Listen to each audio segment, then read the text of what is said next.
Konting tis na lang, Wines. Malapit ko nang itapon ang matandang basahan na yan sa probinsya. Maghintay ka lang. Magiging ganap na reyna ka rin ng bahay na ito. Ang boses na yon, ang boses ni Ricardo na dati ay tanging musika sa aking pandinig, ay tila naging isang matalim na balaraw na bumaon sa aking dibdib. Nakatayo ako sa likod ng bahagyang nakabukas na pinto ng aming silid. Bit-bit ang isang tray ng mainit na beef caldereta na 3 oras kong matiyagang niluto. Ito ang paborito niyang ulam. Ang hiling niya bago siya umalis kaninang umaga dahil pagod daw siya sa opisina. Ramdam ko ang init ng porselanang pinggan na humahapdi sa aking mga palad, ngunit hindi ko magawang bitawan ang tray. Ang init na yon ay walang-wala kumpara sa nanunuot na ginaw na unting lumalamon sa aking buong pagkatao.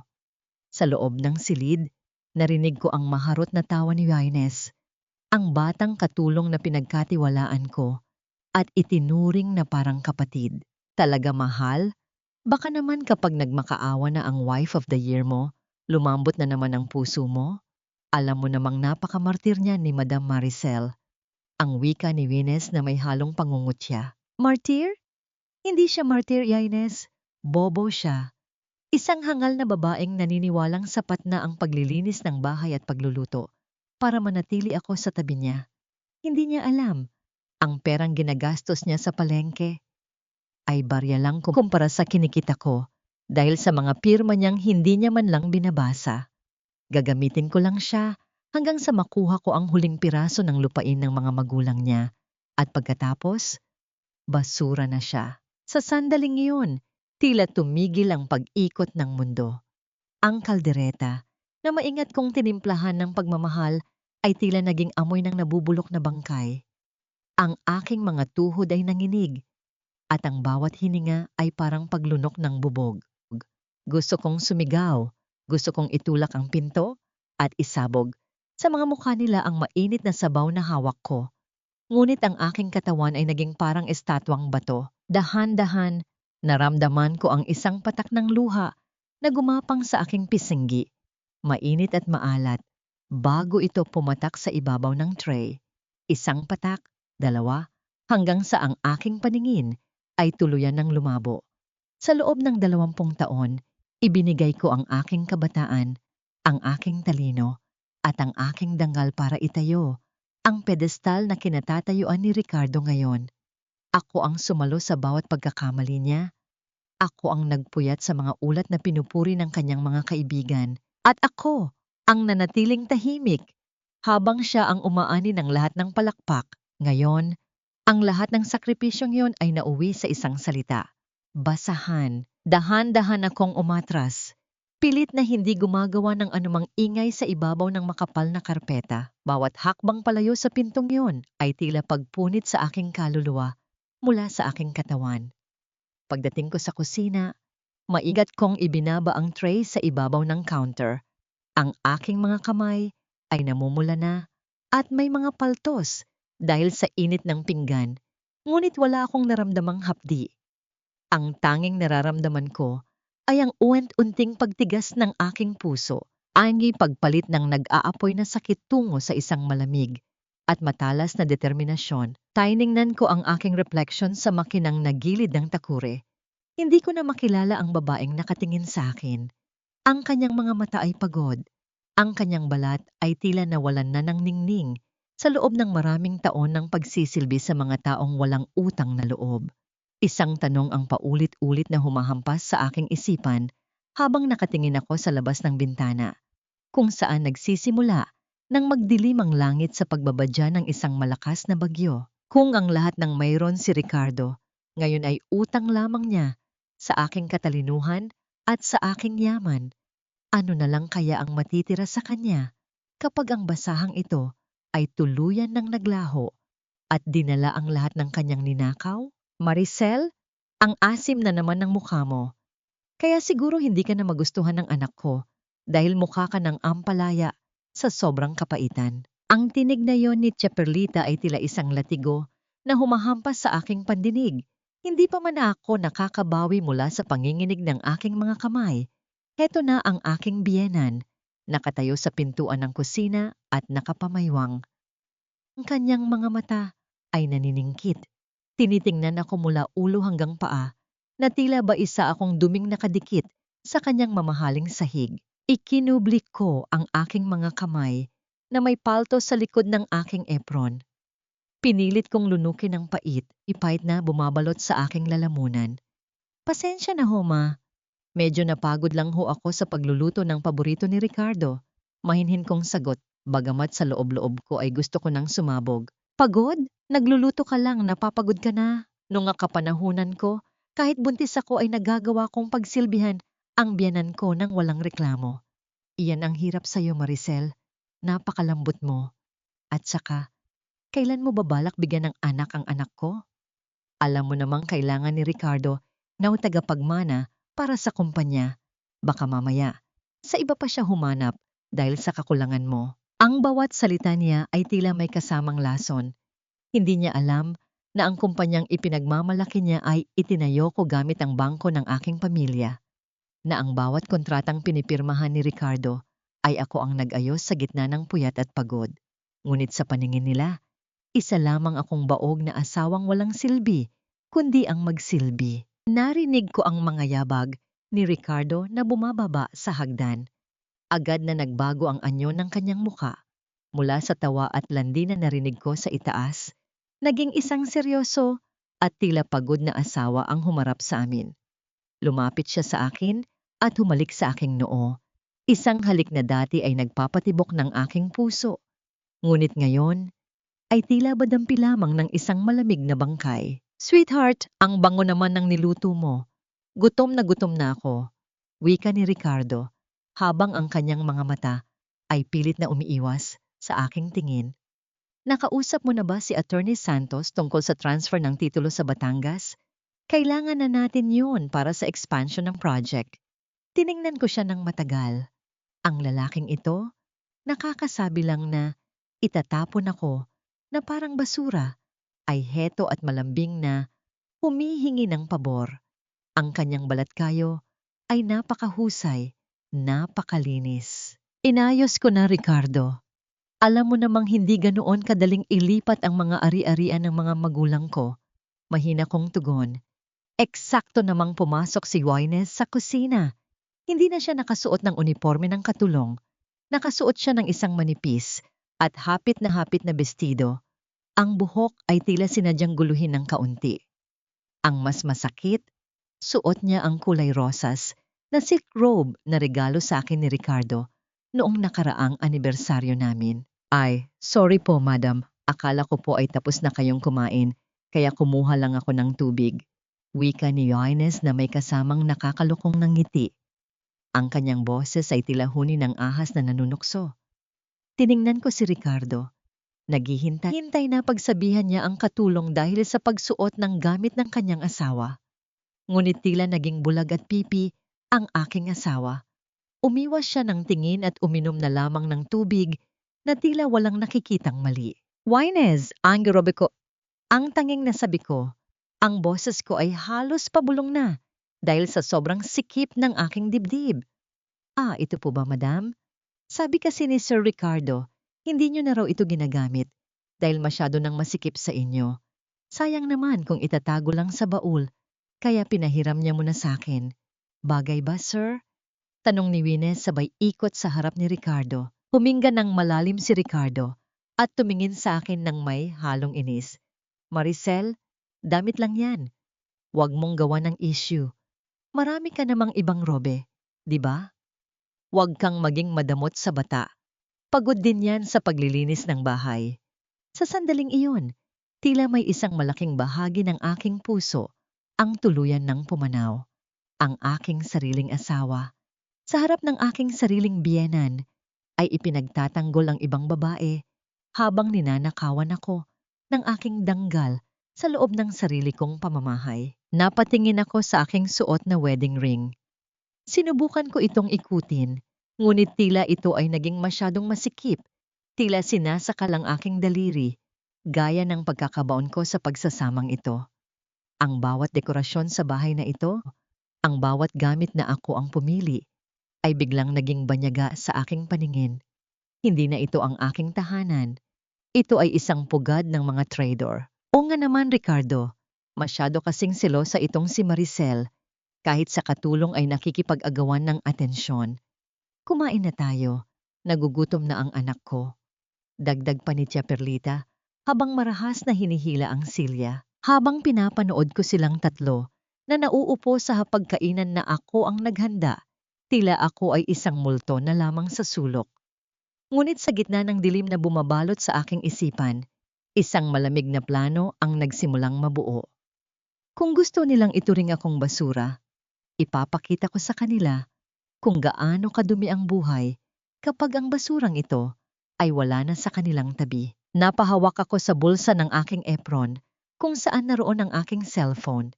Isang mensahe ang pumasok mula sa aking private investigator. Madam, hawak ko na ang mga ebidensya ng mga lihim na transfer ni Sir Ricardo mula sa joint account niyo patungo sa account ni Venus. Tumingin ako kay Ricardo na masayang kumakain ng kaldereta. Sa loob-loob ko, gusto ko siyang tanungin.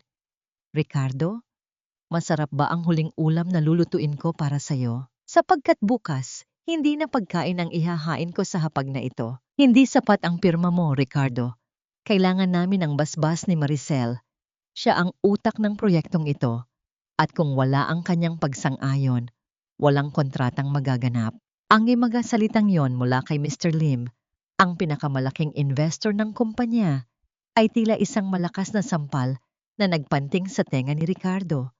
Habang nakaupo ako sa tapat ng aking lumang makinilya sa maliit na sulok ng aming silid, nararamdaman ko ang namumuong bagyo sa kanyang bawat hakbang patungo sa akin.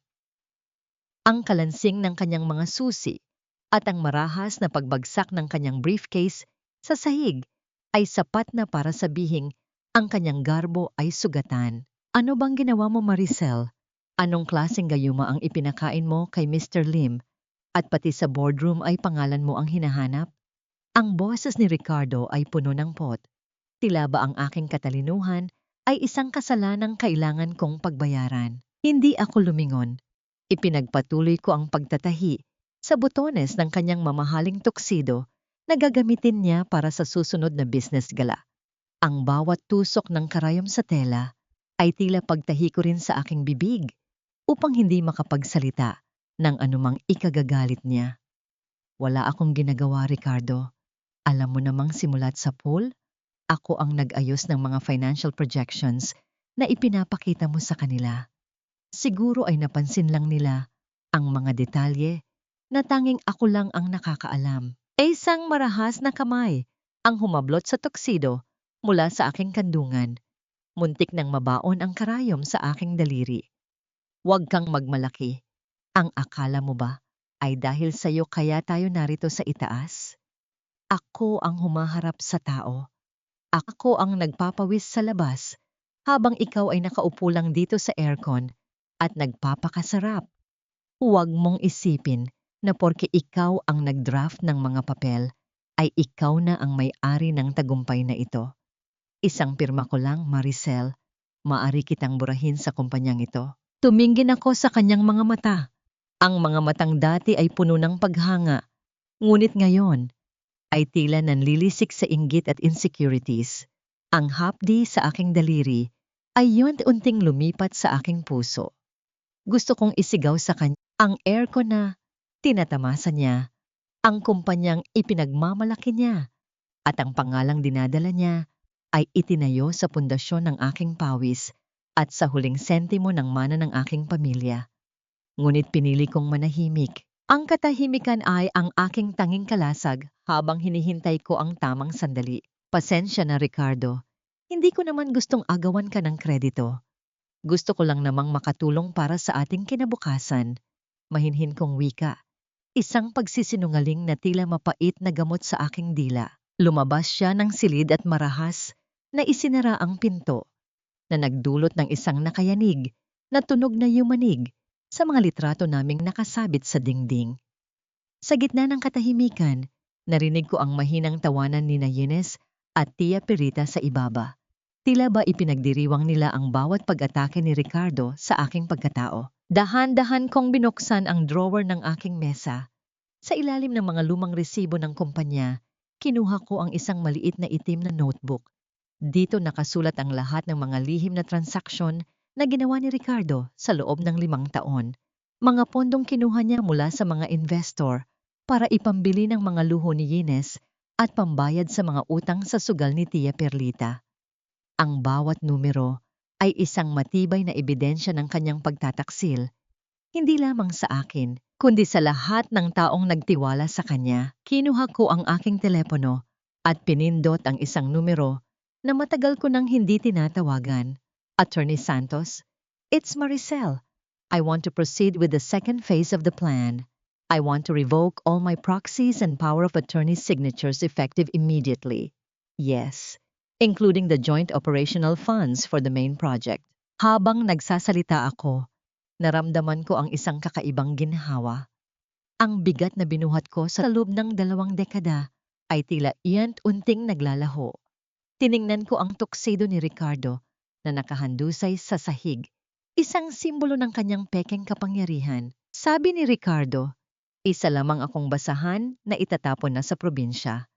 Hindi niya alam, ang basahang tinutukoy niya ang siyang tanging humahawak sa mga poste ng kanyang kaharian.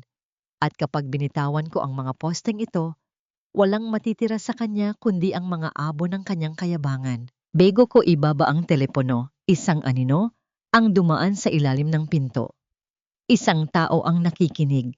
Hindi ko alam kung si Yoines ba ito o si Tia Perlita, ngunit hindi na ako natatakot.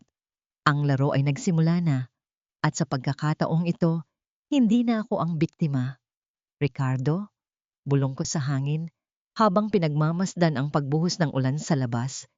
Hindi mo alam na ang bawat pirma na inaakala mong hawak mo ay wala ng halaga kaysa sa tuyong dahon na nililipad ng hangin. Maging ang huling alaala ng aking ina ay hindi mo pinatawad, Ines. Ngunit tandaan mo, ang bawat basag na pirasong ito ay magiging tinik sa bawat hakbang mo sa bahay na ito. Hawak ko ang isang maliit na porselanang figurin, isang anghel na may hawak na plauta. Ito ang tanging bagay na naiwan sa akin ng aking ina bago siya pumanaw. Sa loob ng maraming taon, ito ang aking sandigan. Sa tuwing pakiramdam ko ay mag-isa ako sa mundong ito. Nililinis ko ito nang may matinding pag-iingat. Tila ba hinahaplos ko ang mismong palad ng aking nanay nang biglang pumasok si Eunice sa silidaklatan. Hindi na siya kumatok. Dire-diretso siyang naglakad patungo sa akin. Bit-bit ang isang baso ng katas ng mangga. Ang kanyang nangiti ay puno ng kamandag. Ang uri ng ngiti na alam mong may balak na masama. Madam, parang masyado naman kayong abala sa lumang laruang yan. Sabi ni Sir Ricardo, itatapon na raw ang lahat ng kalat dito sa library para gawin niyang walk-in closet ko. Kaya siguro, dapat nyo nang sanayin ang sarili nyo na magbawas ng gamit. Wika ni Wines habang papalit ng papalit sa akin.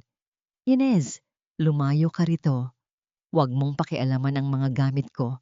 Mahinahon, ngunit matalim kong sagot. Gunit tila, hindi siya nakarinig. Kunwari ay natisod siya sa dulo ng karpeta. Nakita ko ang bawat detalye ng kanyang pagkilos, ang sadyang pagbitaw sa baso, at ang marahas na pagkabangga ng kanyang braso sa aking kamay. Ang tunog ng porselanang tumama sa matigas na sahig ay tila ang pagkadurog ng huling piraso ng aking pagtitimpi. Ang maliliit na piraso ng puting seramika ay humalsik sa lahat ng dako, kasama ang malapot na katas ng mangga na tila mantsa ng kataksilan sa aking mga paa. Naramdaman ko ang init na dinaloy mula sa aking sikmura patungo sa aking palad. Itinaas ko ang aking kamay, handang ipatikim sa kanya ang hapdi ng isang sampal na matagal ko nang kinikimkim. Ngunit nang makita ko ang kanyang mapang-uyam na tingin, isang tingin na tila naghihintay na magkamali ako, ay bigla akong napatigil. Sige madam, sampalin niyo ako, para mas lalong magalit sa inyo, si Sir Ricardo, para mas madali siyang maniwala na nawawala na kayo sa katinuan. Bulong ni Yawines, ang kanyang boses ay puno ng kumpiyansa. Ibinaba ko ang aking kamay. Huminga ako ng malalim. pilit na pinapakalma ang aking nagngangalit na dibdib. Hindi mo deserve ang kahit anong hapdi mula sa kamay ko, Ines. Dahil ang tadhana ang gagawa niyan para sa akin. Eksakto namang pumasok si Ricardo. Nakita niya ang basag na porselana at si Ines na kunwari ay nanginginig sa takot at nagpupunas ng luha. Anong nangyayari rito? Maricel, pati ba naman ang katulong? Pinag-iinitan mo? Sigaw ni Ricardo habang mabilis na lumalapit kay Ines upang aluin ito. Sir, sorry po. Aksidente lang po talaga. Gusto ko lang naman pong dalhan ng juice sa si Madam. Pero nagalit po siya. Bigla niya pong tinapon ang hawak niya. Pagsisinunggaling ni Ines, ang boses ay tila isang batang biktima. Tumingin sa akin si Ricardo nang may matinding pandidiri. Masyado ka nang nagiging bayolente, Maricel. Siguro nga ay tama si Mama. Kailangan mo nang magpahinga sa probinsya. Pero bago yan, may mahalaga akong anunsyo. Inayos ni Ricardo ang kanyang tayo, habang ang isang kamay ay nananatiling nakahawak sa balikat ni Ines. Sa susunod na buwan, sa ating ika-20 anibersaryo, maglulunsad ako ng isang malaking party. At doon, ipakikilala ko si Ines hindi bilang katulong, kundi bilang aking special executive assistant. Siya na ang hahawak ng lahat ng schedule ko at siya na ang sasama sa akin sa lahat ng business trips. Ang bawat salita ni Ricardo ay tila isang pako na ibinabaon sa aking kabaong. Sa harap ng lahat ng bisita, sa harap ng aming mga kaibigan, plano niyang ipahiya ako sa pamamagitan ng paglalagay sa kanyang kerida sa isang posisyong dapat ay sa akin. Special Assistant Ricardo, sa harap ng mga kaibigan natin, tanong ko, ang aking boses ay hindi nanginig. Bagkus ay naging kasing lamig ng yelo. Oh, dahil siya ang nakakaintindi sa akin. Siya ang nagbibigay sa akin ng inspirasyon na hindi mo naibigay sa loob ng 20 taon. Kaya ihanda mo ang sarili mo, Maricel. Ayaw kong magmukha kang katulong sa party na yon. Magsuot ka ng magandang damit. Dahil iyon na ang huling beses na makikita ka ng mga tao bilang asawa ko. Pagkaalis nila, naiwan akong mag-isa sa gitna ng silid. Lumuhod ako at isa-isang pinulot ang mga basag na piraso ng aking alaala. Ang talim ng porselana ay humiwa sa aking daliri at ang pulang dugo ay humalo sa dilaw na katas ng mangga. Ngunit hindi ako umiyak. Sa halip, isang ngiti ang unti-unting sumilay sa aking mga labi. Gusto ni Ricardo NG isang malaking party? Gusto niyang ipakilala si Ines sa buong mundo? Ibibigay ko sa kanya ang pinaka-hindi malilimutang gabi ng kanyang buhay. Kung ang gabing iyon ang itinakda niyang maging katapusan ko, sisiguraduhin kong yon din ang magiging libing ng kanyang karera at ng kanyang yaman. Nilabas ko ang aking cellphone at nag-type ng mensahe para sa aking accountant sa probinsya. Simulan niyo na ang paglipat ng lahat ng heavy equipment mula sa main site patungo sa bodega natin sa Bacolod. Ngayon na. Huwag kayong mag-iiwan ng kahit isang tornilyo. Maaring nabasag nila ang aking porselana, ngunit hindi nila alam na ang buong bahay na tinitirhan nila ay gawa lamang sa baraha. Isang pitik ko lang, Ricardo, at guguho ang lahat. Ang akala ni Ricardo ay hawakin niya ang susi ng aming kabuhayan. Hindi niya alam na ako ang mismong pintuan na kanina panakasara. Habang ang buong bahay ay abala sa paghahanda para sa engranding party ni Ricardo, ako naman ay tahimik na nakaupo sa hapagkainan, pinalilibutan ng mga nagtataasang tumpok ng mga papeles at ledger. Sa paningin ng iba, ako ay ang masunuring asawa na nag-aayos ng mga bayarin sa kuryente at tubig. Ngunit sa ilalim ng mga resibong iyon, naroon ang mga dokumentong magpapabagsak sa toreng kinatatayuan nila. Pumasok si Tia Perlita sa kusina. May hawak na pamaypay at tila isang reynang naglalakad sa kanyang palasyo. Maricel, siguraduhin mong sapat ang order nating litson para sa party. Ayaw kong mapahiya ang anak ko sa mga business partners niya. At saka, iwasan mo ngang magkalat ng mga papel na yan dito sa mesa. Nakakasira ng dekorasyon. Opo, Ma. Inayos ko lang po ang mga transfer documents na hinihingi ni Ricardo para sa bagong loan niya sa bangko. Mahinhin kong sagot. habang ang aking panulat ay mabilis na lumalandas sa ibabaw ng isang deed of assignment. Mabuti naman at nagiging kapaki-pakinabang ka. Sa totoo lang, kung hindi lang dahil sa talino mo sa pag-compute, matagal na kitang pinalitan ng mas batang manugang. Pero huwag kang mag-alala. Kapag naging opisyal na si Yoines bilang assistant ni Ricardo, mababawasan na ang trabaho mo, maaari ka na talagang magpahinga. Nang permanente, dagdag pa niya bago tumawa ng nakakainggit at lumabas ng kusina. Napahigpit ang hawak ko sa aking ballpen. Permanente. Yun nga ang plano ko, Tia Perlita, ang makaalis ng permanente sa impyernong ito. Maya-maya PA dumating si Ricardo, masigla at tila nakalutang sa ulap.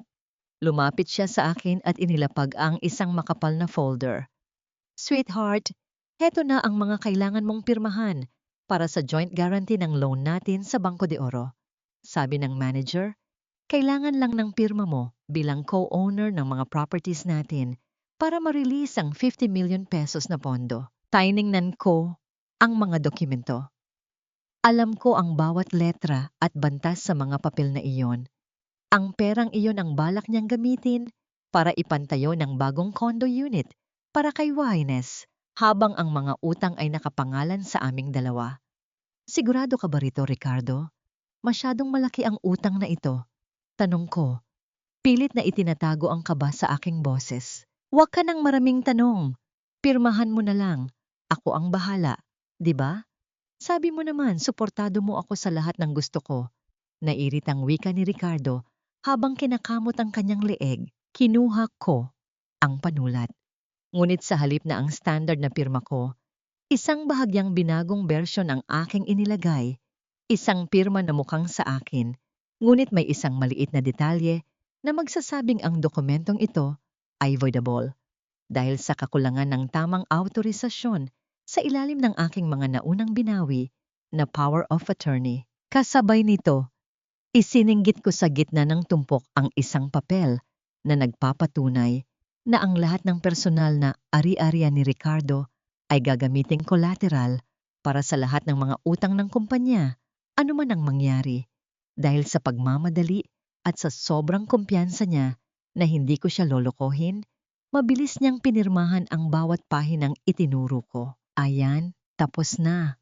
Bukas na bukas, may pondo na tayo para sa expansion at para sa mga sorpresa ko sa party.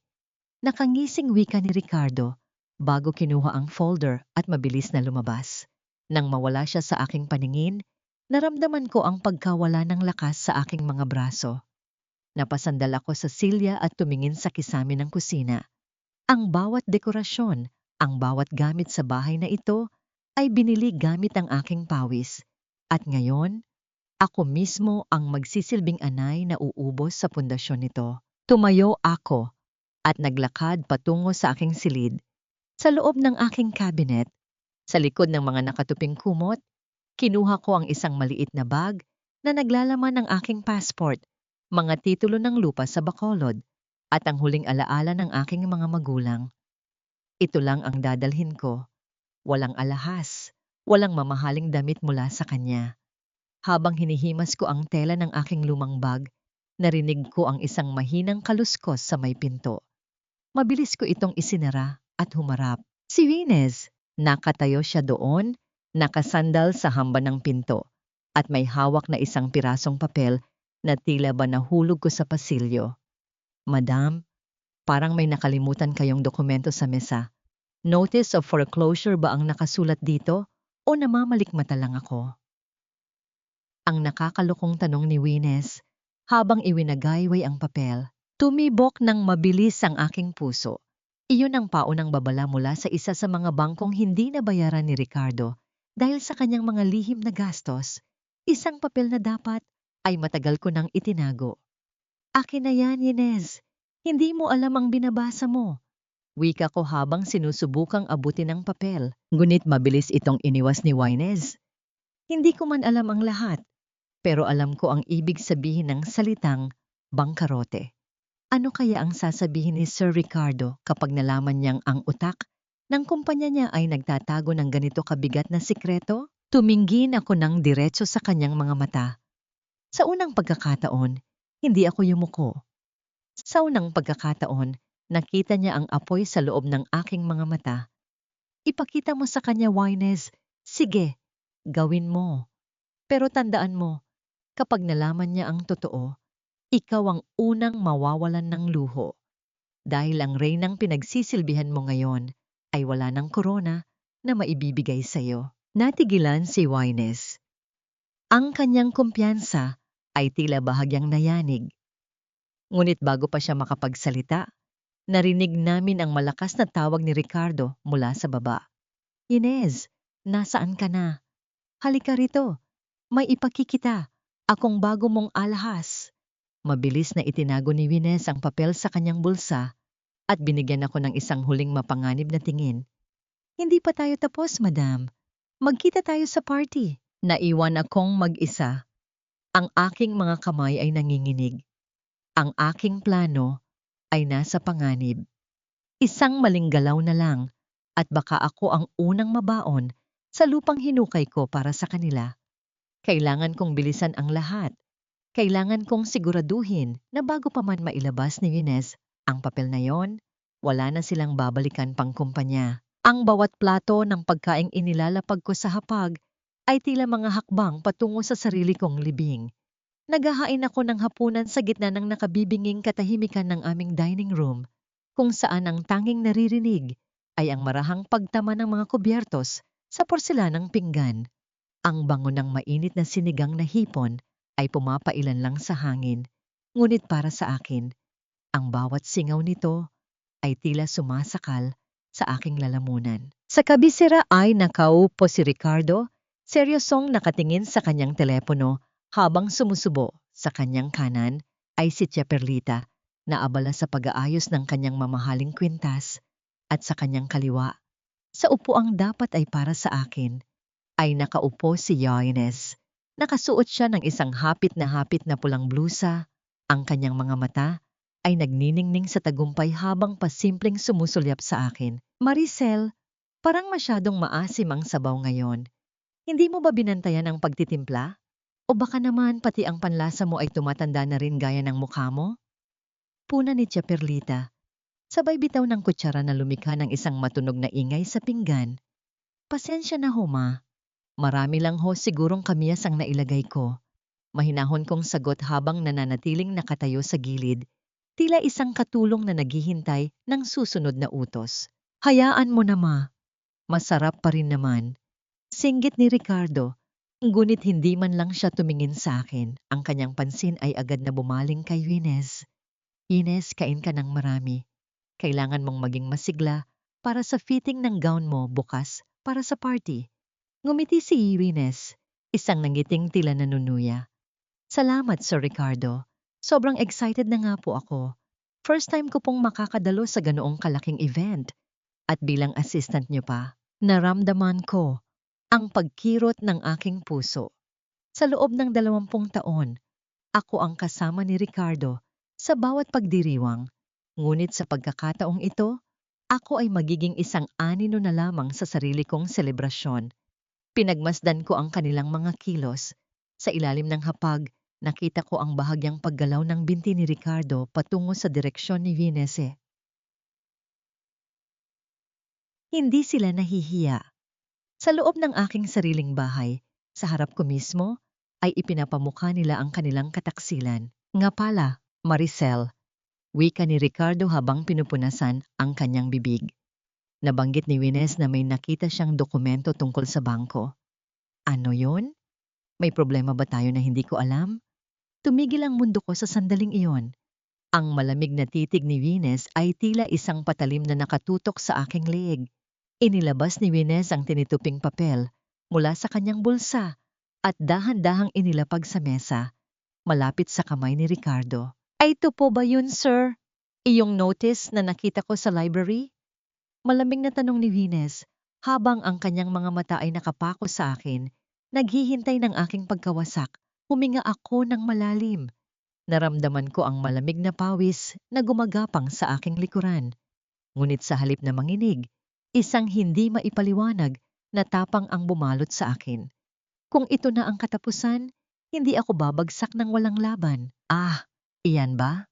Kalmado kong wika habang dahan-dahang lumalapit sa mesa.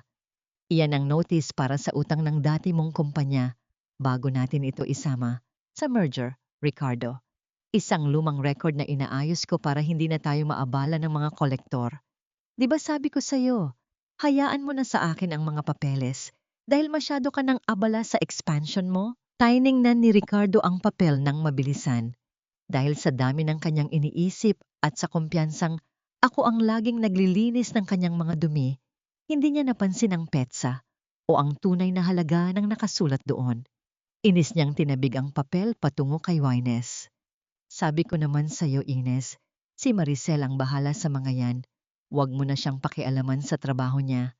Maricel, siguraduhin mo lang na hindi yan makakaapekto sa rating natin sa bangko para sa bagong loan. Makakaasa ka, Ricardo. Walang magiging problema. Sagot ko, sabay dampot sa papel. Sa sandaling iyon, nakita ko ang pagkabigo sa mga mata ni Ines. Ang kanyang baraha ay hindi tumalbog, ngunit hindi doon nagtapos ang gabi.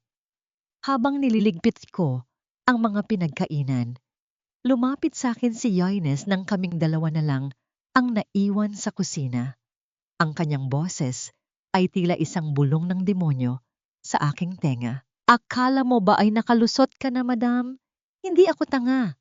Alam kong may tinatago ka at sisiguraduhin ko na bago matapos ang gabi ng party, lahat ng itinatago mo ay malalaman ni Sir Ricardo, pati na ang balak mong pagtakas. Hindi ako sumagot. Ipinagpatuloy ko ang paghuhugas ng mga plato, hinahayaan ang malamig na tubig na dumaloy sa aking mga kamay. Ngunit nang marinig ko ang yabag ni Ines palayo, isang tunog ng pagbasag ng baso ang nagmula sa pasilyo. Ricardo, ang paa ko! Nasugatan ako! Hiyaw ni Wines. Mabilis na tumakbo si Ricardo patungo sa kanya. Nakita ko si Ines na nakaupo sa sahig, hawak ang kanyang paa na may kaunting dugo, habang sa tabi niya ay ang basag na basong sinadya niyang ihulog. Ano bang nangyari? Maricel, bakit may basag na baso rito sa daan? Gusto mo ba talagang saktan si Ines?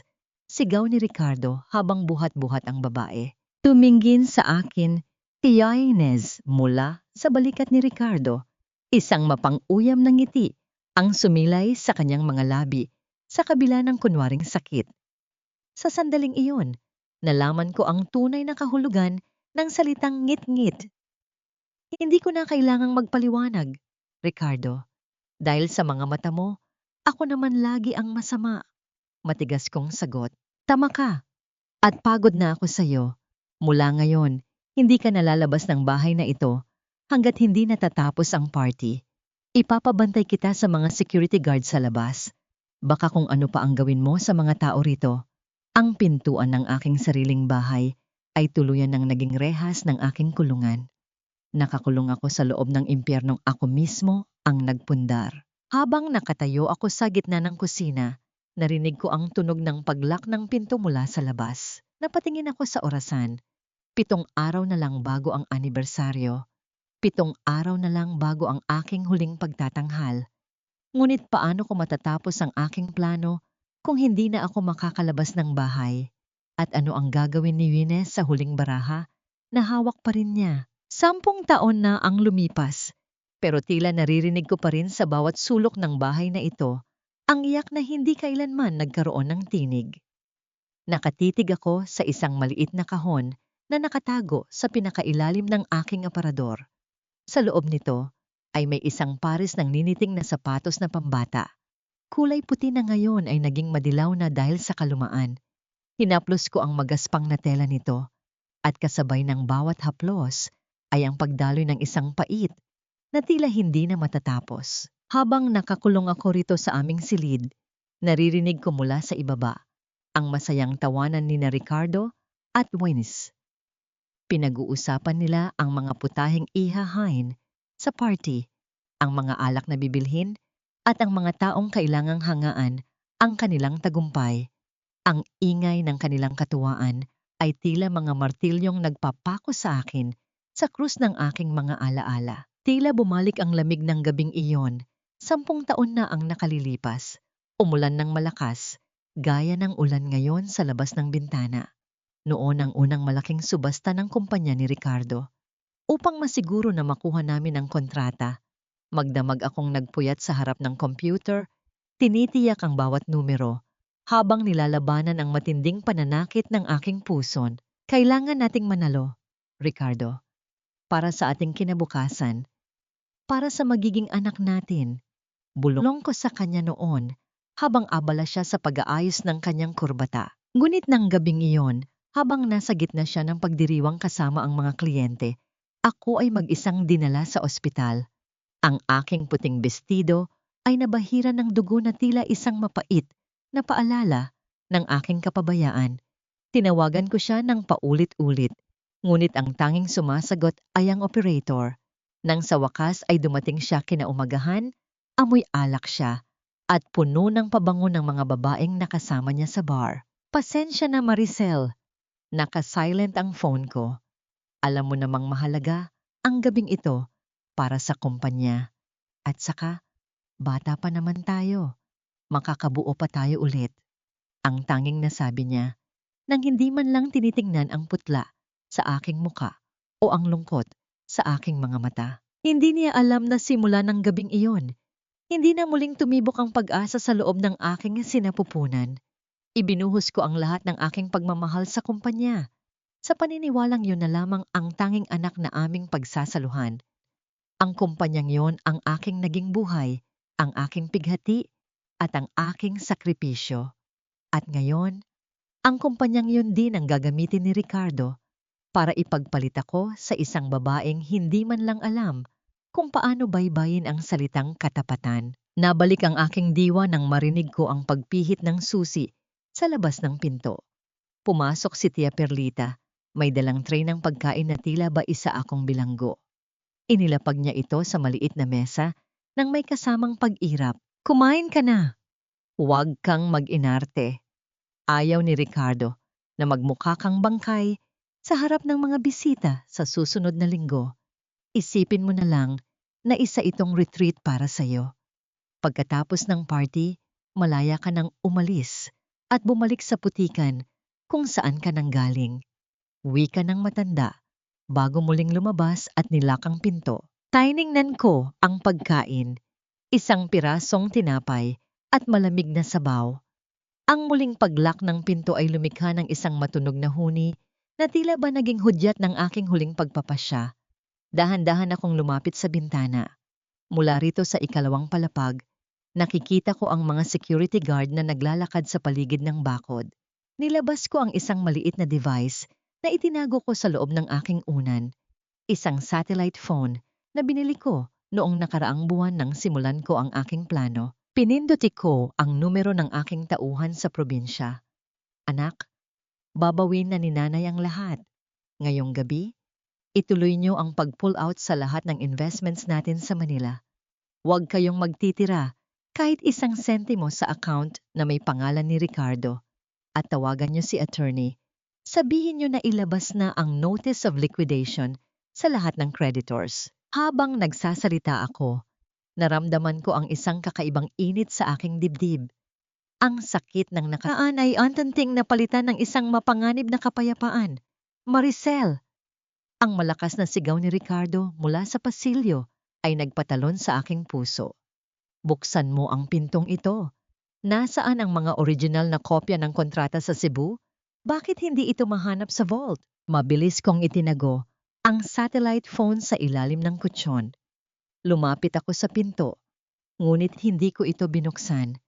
Nasa ligtas na lugar ang mga kontratang yan, Ricardo. Gaya ng sinabi mo, ako ang bahala sa mga papeles, di ba? Huwag mo akong paglaruan, Maricel.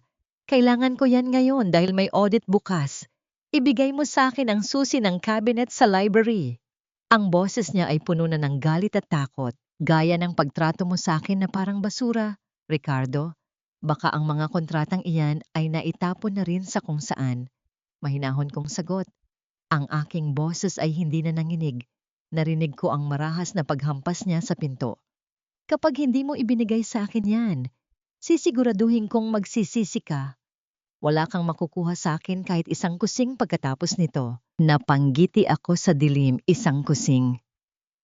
Ricardo, sa oras na matapos ang gabing ito, kahit ang kusing na ipinanakot mo ay hindi na magiging sayo. Ngunit ang aking nangiti ay biglang naglaho nang marinig ko ang boses ni Eunice mula sa kabilang panig. Sir Ricardo, huwag na kayong mag-alala sa kanya. May nakita po akong duplicate sa drawer ni Madam nung isang araw. Mukhang alam ko na kung saan niya itinago ang mga yon. Naramdaman ko ang biglang paghinto ng aking hininga. Ang duplicate. Nakalimutan kong may isang set pa ako ng mga papeles na hindi ko pa naililipat. Kapag nahanap ni Eunice ang mga dokumentong yon, malalaman nila na ang lahat ng assets ay nailipat na sa ilalim ng aking pangalan sa probinsya bago pa man mangyari ang foreclosure. Kailangan kong makalabas sa kwartong ito. Ngunit paano? Kung ang tanging daan ay ang pintong binabantayan ng mga taong gustong pumatay sa aking dangal, ang kumpanyang itinayo ko sa dugo at luha ay nagsisimula ng gumuho at ang tanging taong makakapagligtas dito ay ang babaeng ikinulong mo sa dilim. Nakahiga ako sa kama, nakatitig sa kisame habang pinakikinggan ang mabilis at magulong mga yabag sa labas ng aking silid. Ang bawat hakbang ay tila may dalang kaba at ang bawat sigaw ni Ricardo ay puno ng desperasyon. Ramdam ko ang panginginig ng mga dingding ng bahay na ito, hindi dahil sa lindol, kundi dahil sa papalapit na unos ng pagkawasak ng kanyang imperyo. Nasaan na? Winez, sabi mo, alam mo kung nasaan ang mga kopya. Ang boses ni Ricardo ay pumiyok na sa galit. Tinatawagan ako ng bank manager. Kailangan daw ng verification ng huling transfer dahil nagkaroon ng red flag ang system nila. Sir, sandali lang po. Hinaluguhog ko na ang buong library pero wala rito ang folder na kulay asul, pati ang mga drawers sa ilalim ng desk. Puro lumang resibo lang ang laman. Ang boses ni Wines ay hindi na kasing tamis ng dati. Ngayon, may halong takot na ito. Ang takot ng isang taong nakakita ng sarili niyang bitag. Napapikit ako. Ang folder na asul ay matagal ko nang sinunog at ang mga dokumentong kailangan nila ay kasalukuyan ng nasa kamay ng aking mga tauhan sa Bacolod. Ang bawat sentimo na inaasahan nilang makuha sa bagong loan ay tila isang bulana biglang naglaho sa hangin. Isang malakas na kalabog ng pinto ang gumulantang sa akin. Bumukas ang aking silid at pumasok si Ricardo. Gusot ang buhok at tila tumanda ng 10 taon sa loob ng isang gabi. Sa likuran niya, nakatayo si Eunice na namumutla at tila hindi malaman ang gagawin. Maricel, tumayo ka riyan! Sigaw ni Ricardo habang mabilis na lumalapit sa akin. Ano ang ginawa mo sa mga files ng kumpanya? Bakit tumawag ang main contractor at sinabing kinuha mo na ang lahat ng heavy equipment sa site? Wala silang magamit para sa construction. Dahan-dahan akong umupo sa gilid ng kama. Inayos ko ang aking buhok at tiningnan siya ng direkta sa mga mata. Isang tingin na punong-puno ng malamig na katotohanan. Ricardo, hindi ba't sabi mo ay ako ang bahala sa lahat ng papeles? Ginawa ko lang ang nararapat para protektahan ang kumpanya. Ang kumpanyang ako ang nagpatayo. Mahinahon kong sagot. Protektahan? Ipinahamak mo ako. Nagkagulo ang mga tauhan sa site. Tumatawag ang mga kliyente. Gusto nilang bawiin ang kanilang mga down payment dahil wala tayong galaw sa lupa.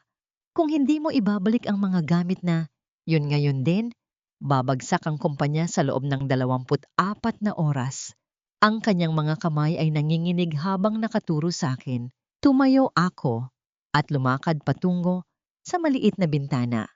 Tiningnan ko ang aking mga halaman sa balkonahe na lantana dahil walang nagdidilig, isang simbolo ng aking buhay sa ilalim ng kanyang pamamahala. Bakit ka sa akin humihingi ng tulong, Ricardo?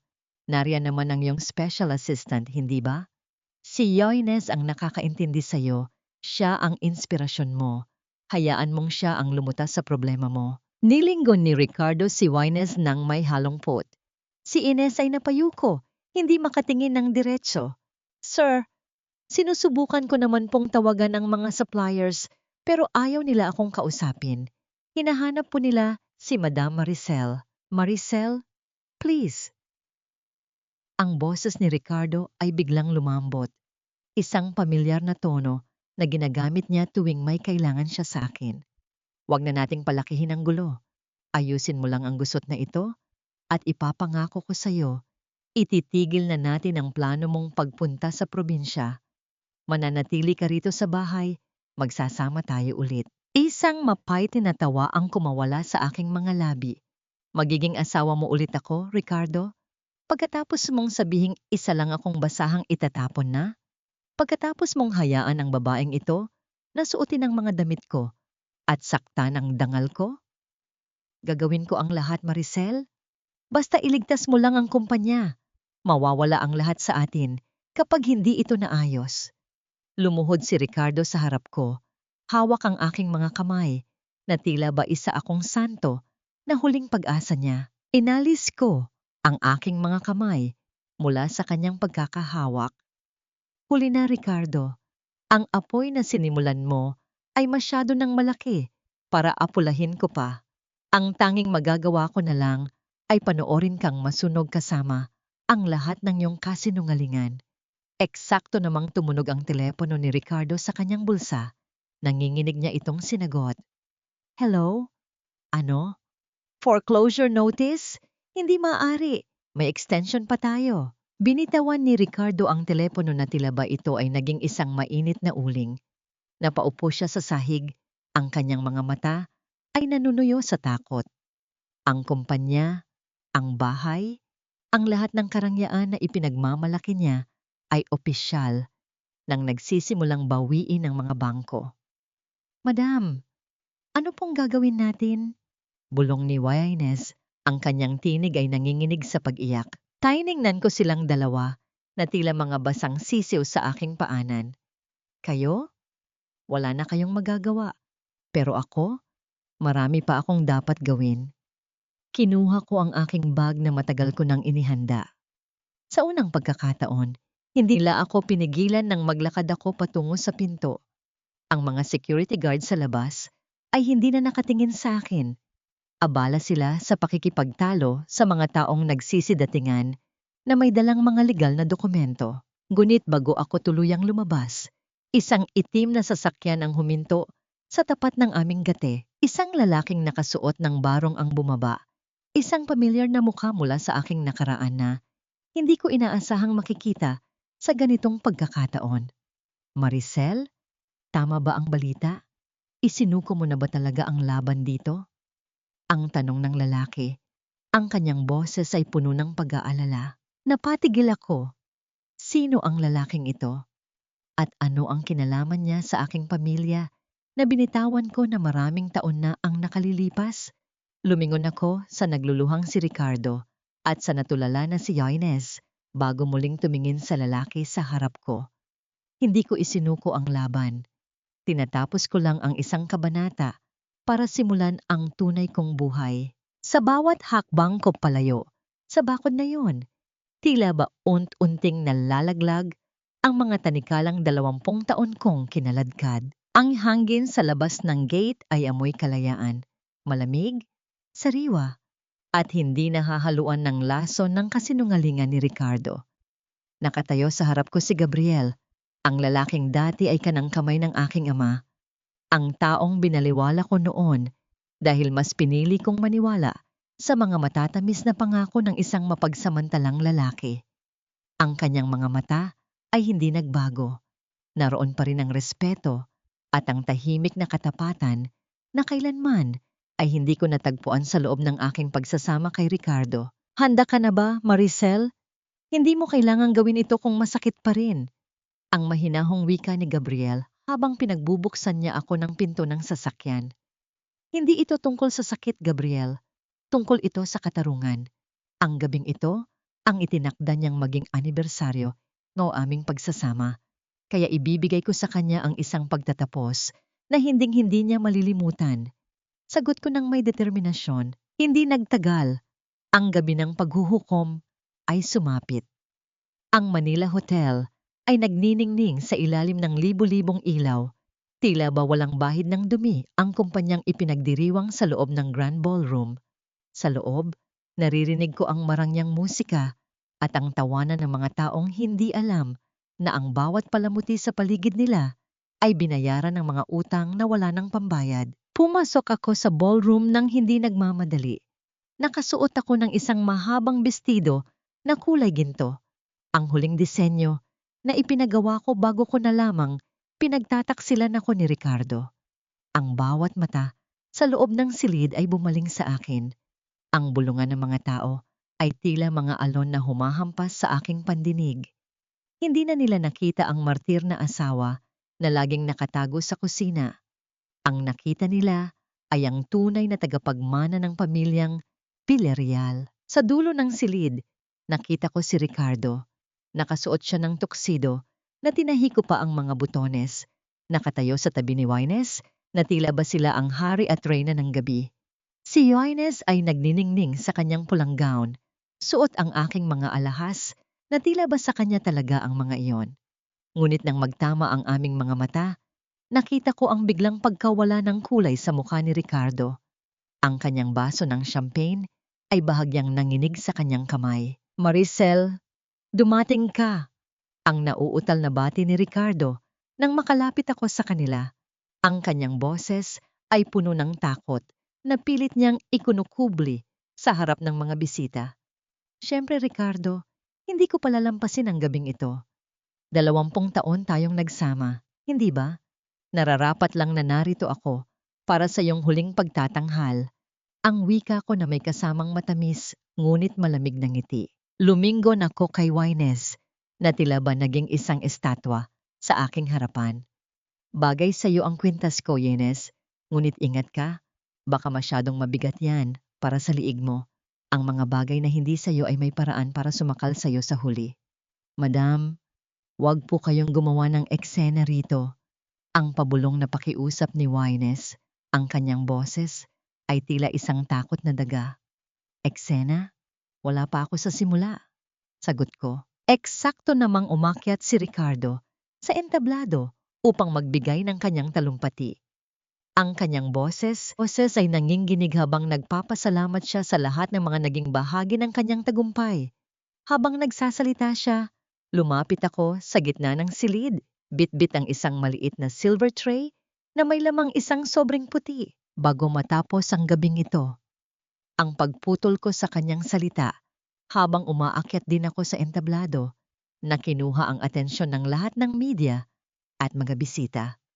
Gusto ko ring magbigay ng regalo sa aking asawa, isang regalo na magpapatunay kung gaano siya kahalaga sa akin. Inabot ko sa kanya ang sobre. Ang mga kamay ni Ricardo ay tila paralisado habang dahan-dahan niya itong binubuksan. Sa loob ng sobre ay hindi mga papeles ng pag-ibig, kundi ang opisyal na dokumento ng Deed of Full Divestment at ang audit report na nagpapatunay ng lahat ng kanyang mga illegal na transaksyon na inilapit ko na sa mga awtoridad bago pa man magsimula ang party. Napatingin sa akin si Ricardo. Ang kanyang mga mata ay puno ng matinding pighati at galit. Ngunit bago pa man siya makapagsalita, ang mga ilaw sa loob ng ballroom ay biglang nag-flicker at ang tunog ng mga sirena ng pulis ay nagsimulang marinig mula sa labas ng hotel. Ang mga tao sa paligid ay nagsimulang magkagulo. Ang musika ay biglang huminto na nag-iwan ng isang nakakangilong katahimikan sa gitna ng gulo. Maricel, ano ang ginawa mo? Ang boses ni Ricardo ay halos isang bulong na lamang ng isang taong tuluyan nang gumuho ang mundo. Tiningnan ko siya ng huling beses, hindi na may galit, kundi may matinding awa. Ibinigay ko lang sa iyo ang kalayaang hinihingi mo, Ricardo. Malaya ka na sa akin. At malaya ka na ring harapin ang lahat ng kasalanang ginawa mo. Sa gitna ng kaguluhan, lumapit si Gabriel sa akin at hinawakan ang aking siko. Kailangan na nating umalis, Maricel. Tapos na ang gabi mo rito. Habang naglalakad ako palayo, narinig ko ang malakas na hiyaw ni Wines dahil sa pagpasok ng mga pulis sa ballroom. Ngunit hindi na ako lumingon. Sa bawat hakbang ko patungo sa pinto, ang bigat ng 20 taon ay tuluyan ng naglaho. Ngunit, bago kami makarating sa sasakyan, isang boses ang muling tumawag sa aking pangalan mula sa dilim ng parking lot. Isang boses na hindi kay Ricardo at hindi rin kay Gabriel. Isang boses na nagmula sa isang nakaraan na akala ko ay matagal ko nang ibinaon sa limot. Akala mo ba ay ganoon lang kadaling takasan ang lahat? Maricel Villarreal? Napatigil ako. Sino ang taong ito na tila alam ang lihim na hindi ko kailanman ibinahagi kahit kanino? Akala mo ba ay natatapos ang lahat sa pagpapakulong kay Ricardo? Maricel, ang dugong na nananalaytay sa mga ugat mo ay may bahid din ng dumi na pilit mong ikinukubli. Napatigil ang aking mundo. Ang boses na yon ay tila isang multo na bumangon mula sa hukay. Paos, malamig, at puno ng awtoridad. Dahan-dahan akong lumingon at sa ilalim ng malamlam na ilaw ng parking lot, aninag ko ang figura ng isang lalaking matagal ko nang hindi nakikita. Si Tio Dante, ang kapatid ng aking ama na itinakwil ng pamilya dahil sa kanyang kasakiman, ang lalaking akala ko ay bulok na sa bilangguan sa ibang bansa. Huminga ako ng malalim, pilit na pinapakalma ang aking mga kamay na nagsisimulang manginig sa loob ng aking gintong gown. Tio Dante, anong ginagawa mo rito? Tapos na ang laban ng pamilya natin sa iyo, maraming taon na ang nakalilipas. Lumakad siya pasulong. Ang tunog ng kanyang baston sa semento ay tila isang mabagal na tibok ng orasan na nagbibilang ng aking huling sandali. Tapos na. Maricel, ang perang ginamit mo para itayo ang kumpanya ni Ricardo. Ang perang inaakala mong mana mula sa tatay mo. Alam mo ba kung saan talaga nanggaling yun? Alam mo ba kung anong pirma ang hiningi ko sa iyo noong 18 taong gulang ka pa lang? Ramdam ko ang biglang paghigpit ng hawak ni Gabriel sa aking siko. Maricel, huwag mo siyang pakinggan. Pananakot lang yan. Bulong ni Gabriel. Ngunit ang kanyang sariling mga mata ay kababakasan din ng pag-aalinlangan. Hindi, Gabriel. Hayaan mo siyang magsalita. Matigas kong sagot. Bagamat ang bawat pintig ng aking puso ay tila isang babala. Ang pirma mo sa trust fund na yun, Maricel, iyon ang naging daan para mailipat ang mga nakaw na yaman ng kumpanya ni Dante sa pangalan mo bago pa man siya mahuli. Ibig sabihin, ang lahat ng tagumpay ni Ricardo, ang lahat ng ari-ariang binabawi mo ngayon, ay nakatuntong sa isang pundasyon ng kriminal na gawain na ikaw ang mismong pumirma. Ang nakakatakot na tawa ni Dante ay pumailan lang sa tahimik na gabi. Kapag bumagsak si Ricardo, idadamay ka niya. At kapag idinamay ka niya, kasama kitang mabubulok sa rehas. Tila isang malakas na buhos ng yelo ang bumalot sa aking katawan. Ang kumpanyang inialay ko ang aking buhay ay hindi lamang palapugad ng kataksilan ni Ricardo, kundi isang bitag na ako mismo ang nag-setup nang hindi ko nalalaman. Ang katarungang ipinaglalaban ko ay tila isang lason na ngayon ay bumabalik sa akin. Maricel Villarreal, ang reyna ng mga abo. Patuloy ni Dante habang papalapit sa akin. Akala mo ay nakatakas ka na sa apoy, pero hindi mo alam na ikaw ang mitya nito. Ngayon, sabihin mo sa akin, handa ka bang isuko ang lahat ng nakuha mo sa probinsya para lamang hindi ka mabilanggo? O papanoorin mong mabulok ang sarili mo kasama ang asawa mong walang kwenta? Tiningnan ko ang hotel sa aking likuran. Mula rito, ay naririnig ko pa rin ang malabong ingay ng mga tao at ang tunog ng mga sirena. Doon sa loob, si Ricardo ay kasalukuyang pinoposas, ang kanyang dangal ay dinudurog. Ngunit dito sa labas, ang aking sariling kalayaan ay tila ba unti na ring naglalaho. Hindi ako natatakot sa iyo, Tio Dante. Wika ko, kahit na ang aking boses ay halos pabulong na lamang. Kung kailangang magbayad ako para sa mga pagkakamali ng nakaraan, gagawin ko. Pero sisiguraduhin kong hindi ka na makakapanakit pa ng iba. Matapang gaya ng tatay mo, ngisi ni Dante. Pero ang katapangan ay hindi nakakapagbayad ng utang sa batas. May 3 araw ka, Maricel. 3 araw para ibigay sa akin ang mga titulo sa Bacolod o ang audit report na hawak ng mga pulis ay madadagdagan ng isang bagong pangalan, ang sayo. Tumalikod si Dante at dahan-dahang lumakad palayo. Ang kanyang anino ay tila isang malaking galamay na lumalamon sa liwanag ng parking lot. Naiwan kaming dalawa ni Gabriel sa gitna ng kadiliman. Maricel, totoo ba? Hindi mo ba talaga alam ang tungkol sa trust fund na yun? Tanong ni Gabriel. Ang kanyang boses ay puno ng pighati. Hindi ako nakasagot. Napahawak ako sa aking dibdib, kung saan ang sakit ng pagtataksil ni Ricardo ay nahaluan na ng takot sa sarili kong nakaraan. Akala ko ay natapos na ang lahat. Akala ko ay bukas, ay gigising ako na malaya na at payapa. Ngunit ang bawat lihim na ibinaon ko ay tila may sariling buhay, humihingi ng kabayaran sa paraang hindi ko inaasahan. Napatingin ako sa aking mga kamay. Ang gintong singsing na simbolo ng aking pagsasama kay Ricardo ay tila nagbago ng kulay sa aking paningin, naging kasing itim ng uling. Gabriel, kailangan nating bumalik sa Bacolod ngayon din, ang tanging nasabi ko. Kailangang mahanap ko ang mga orihinal na dokumento ni Papa. Kung may dumi man sa pangalan ko, ako mismo ang maglilinis nito bago pa nila ako tuluyang mabaon sa abo. Habang paalis ang aming sasakyan, sulyap ko sa side mirror ang figura ni Ricardo na inilalabas ng hotel, nakayuko at tila wala ng buhay. Ngunit hindi na siya ang iniisip ko. Ang iniisip ko ay ang bagong kalaban na nasa harap ko. Isang kalaban na hindi lamang basta asawa, kundi ang mismong dugo ko. Magagawa ko bang iligtas ang aking sarili kung ang tanging paraan ay ang sirain ang huling alaala ng aking pamilya? Ang bahay na puno ng alaala ay tila isang baul ng mga lihim at sa bawat hagdan na inaakyatan ko, tila may bagong multo ng nakaraan ang naghihintay. Ang lumang bahay ng mga Villarreal sa Bacolod ay nananatiling tahimik na palilibutan ng naglalakihang puno ng mangga na sumasayaw sa ihip ng hangin.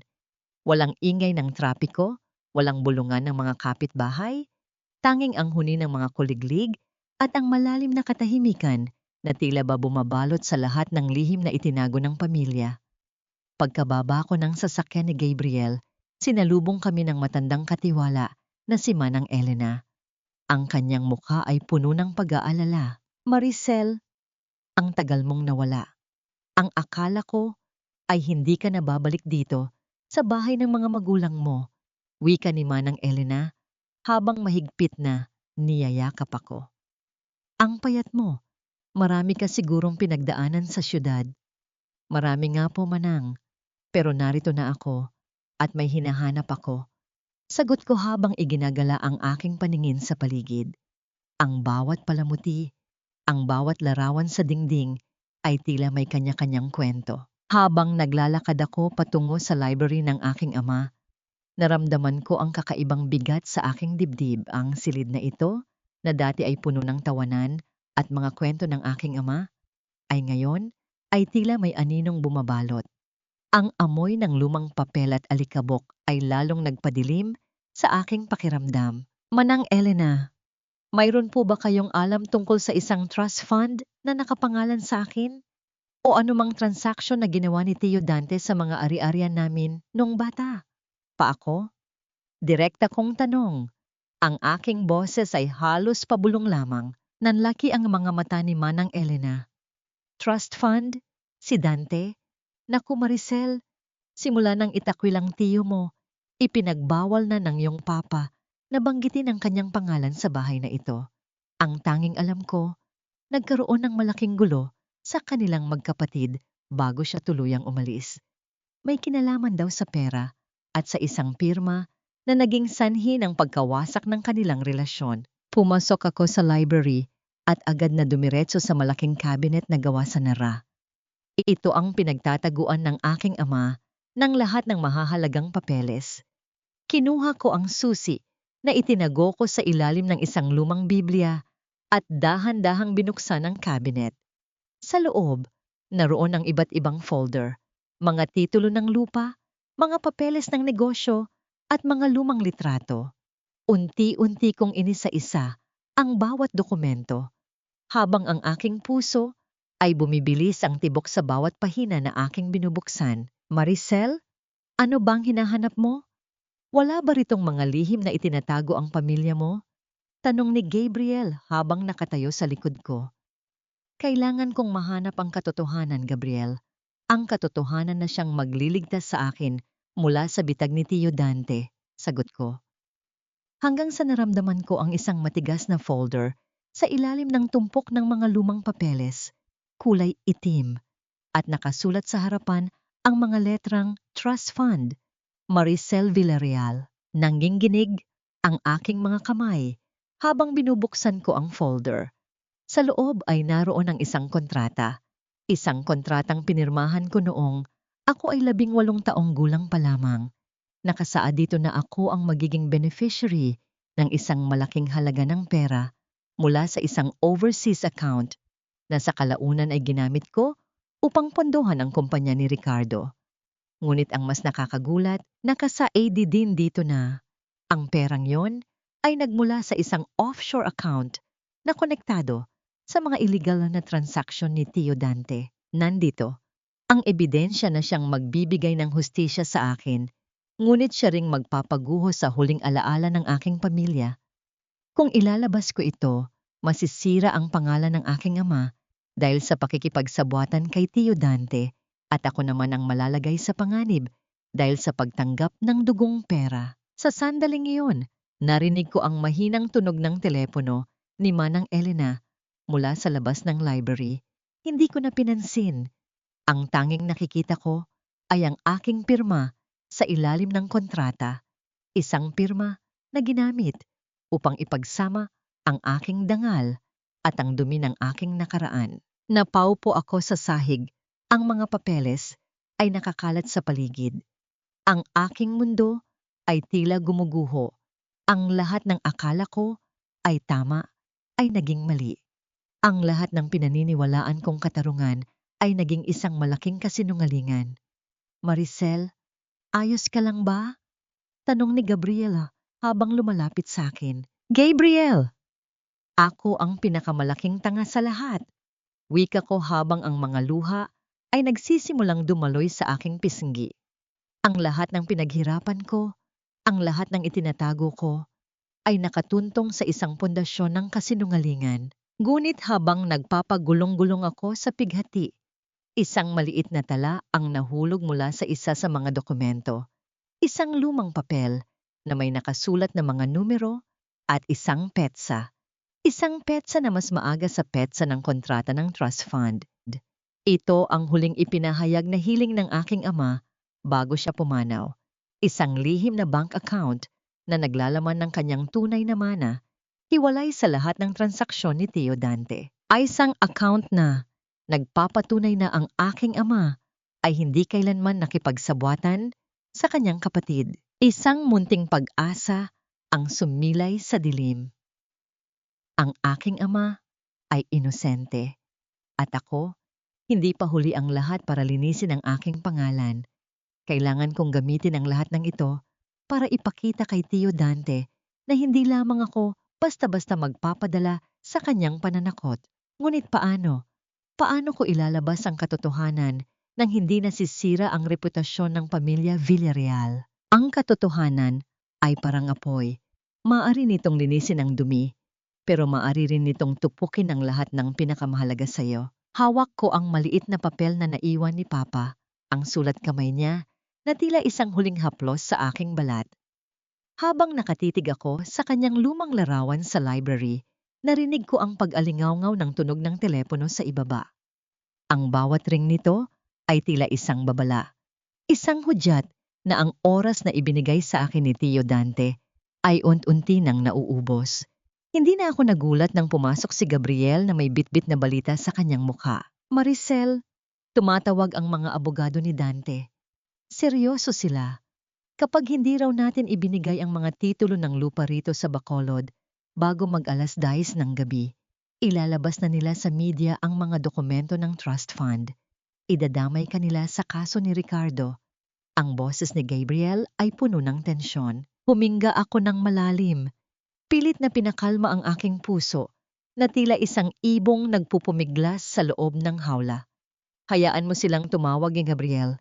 Hindi nila alam na hawak ko na ang susi sa kanilang pagkatalo. Inilapit ko ang lumang papel sa liwanag ng lampara. Ang mga numerong isinulat ni Papa ay hindi lamang basta bank account. Ito ay isang restitution fund. Doon ko napagtanto ang lahat. Alam ni Papa ang ginawa ni Tio Dante at sa loob ng maraming taon, unti-unti niyang binabayaran ang mga perang ninakaw ng kanyang kapatid gamit ang kanyang sariling kita para lamang manatiling malinis ang pangalan ng aming pamilya. Ang perang ginamit ko para kay Ricardo ay hindi nakaw. Yun ay ang pinaghirapan ni Papa para tubusin ang kasalanan ng iba. Ngunit, bago ko pa man may paliwanag ang lahat kay Gabriel, narinig namin ang isang marahas na pagpreno ng sasakyan sa labas ng aming gate. Kasunod nito ang malakas na kalabog ng mga tauhan ni Dante na tila gustong gibain ang pintuan ng aming tahanan. Maricel Villarreal, lumabas ka riyan. Alam naming nariyan ka. Ang sigaw ng isang lalaki mula sa labas ay bumasag sa katahimikan ng gabi. Gabriel, itago mo ang mga papeles na ito. Huwag mong hahayaang makuha nila ito. Bulong ko habang mabilis na isinisilid ang folder sa loob ng isang lihim na siwang sa pader. Lumakad ako patungo sa balkonahe at tiningnan ang mga lalaking nasa ibaba. Sa gitna nila, nakatayo si Dante. May hawak na baston at may mapang-uyam na ngiti. Ang kanyang mga mata ay tila nagliliyab sa kasakiman. Wala ka ng matatakbuhan, Maricel. Ibigay mo na sa akin ang gusto ko at baka hayaan pa kitang mamuhay ng payapa rito sa probinsya. Huwag mo nang hintayin kaladkarin ka ng mga pulis pabalik ng Maynila. Wika ni Dante. Hindi ko ibibigay ang lupang ito sa iyo, Dante, dahil alam ko na ang katotohanan. Alam ko kung paano ka nagnakaw at alam ko rin kung paano tinakpan ni Papa ang lahat ng dumi mo.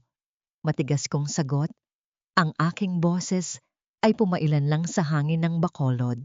Katotohanan. Ang katotohanan ay ang pirma mo, Maricel. Iyon lang ang kailangan ng batas para mabulok ka sa kulungan. Tawa ni Dante. Eksakto namang tumunog ang aking sariling cellphone. Isang unknown number. Sinagot ko ito at ang boses sa kabilang linya ay nagpatigil sa aking hininga. Madam Maricel, si Inez ito. Ang boses niya ay nanginginig, puno ng takot at hikbi.